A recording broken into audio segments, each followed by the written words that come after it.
For a long time, I've been trying to make sense of Kanye West's 2016 album, The Life of Pablo. It's a complicated and confusing record. It's almost a cliche by now to point out how fragmented it is in comparison to Kanye's earlier albums. T-Lop moves from one idea to the next with seemingly no regard for things like good taste or cohesion or even, at times, sense. Despite this, Kanye called it the best album of all time. He modestly asserted that the appropriate rating critics should give it was 30 out of 10. This is obviously comically boastful, but Kanye's opinions of his own albums are not to be taken lightly. So, how then do we reconcile these two perspectives? The Life of Pablo is clearly a mess, but could Kanye be right too?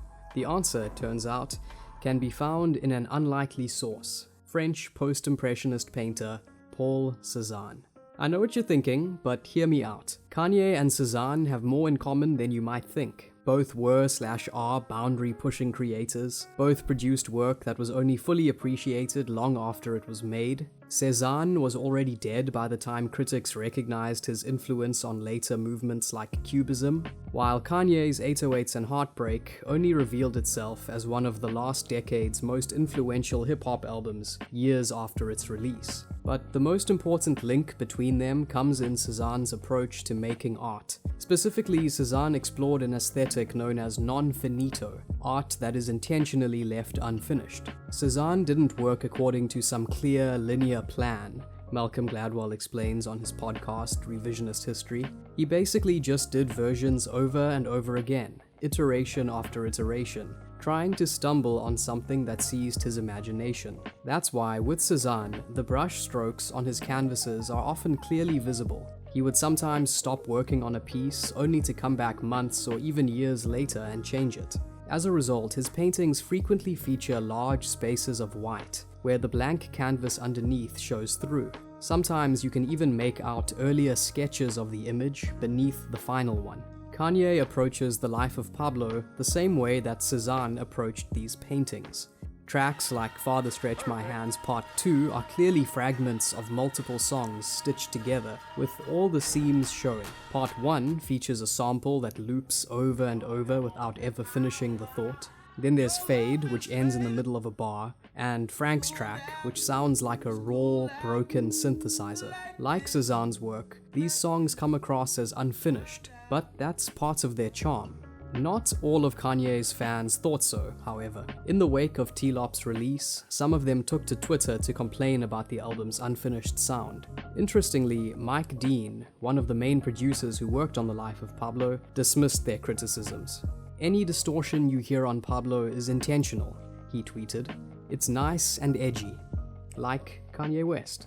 We haven't heard much about the creative process behind T-Lop, but so far a lot seems to indicate that the album was, as Dean says, purposefully engineered to feel unfinished, in contrast to the polished achievements that were Kanye's previous albums, My Beautiful Dark Twisted Fantasy and Yeezus. The chaotic promotion strategy for T-Lop seems to support this as well. The album went through numerous name changes before its release. First it was So Help Me God, then Swish, then Waves, then there's the track list, which also mutated from day to day. The final cover reflects this messiness too, with all its disordered lines and jarringly placed images. But the parallels with Cezanne's non-finito style extend further than just the sound of the album. You can see them in the album's form too. Kanye released The Life of Pablo exclusively to streaming services. As a result, he was able to tinker with it long after its release. Over a few months, West changed lyrics, tweaked the production, and in the case of Saint Pablo, added whole new tracks. In this way, T-Lop is less like a traditional album and more like an app that its creator can update whenever they want to. This allowed Kanye to take the non-finito approach to even greater extremes. By making it a streaming exclusive, he challenged the idea of music ever being finished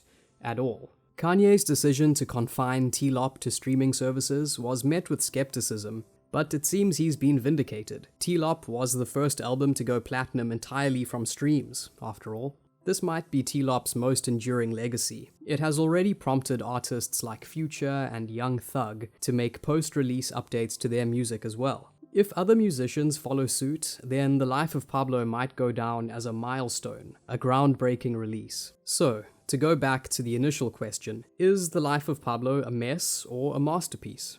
Easy. It's both. An unfinished epic. A sonic Cezanne. More than that, the album's messiness and mastery are inextricably linked. The unfinished nature of The Life of Pablo is the sound of a restless artist, forever unhappy with his work. Kanye clearly wanted to make something as grand in scale as My Beautiful Dark Twisted Fantasy, as innovative as Yeezus, and as fun as Watch the Throne. To anyone else, it might have been clear that such a project was impossible, but Kanye tried anyway, and pushed himself to the breaking point in the process. It's not surprising that he was hospitalized for exhaustion at the end of 2016.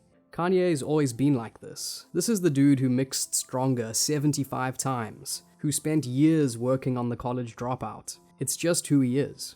There's something fascinating about creators who will stop at nothing in pursuit of perfection, even if it means pushing themselves to their limits or working on their art long after any other artist would have considered it finished. I think that's why even today people still travel from around the world to look at Cezanne's work, and why I've spent so long thinking about The Life of Pablo. It's not what the artist does that counts, but what he is, Pablo Picasso once said of Cezanne.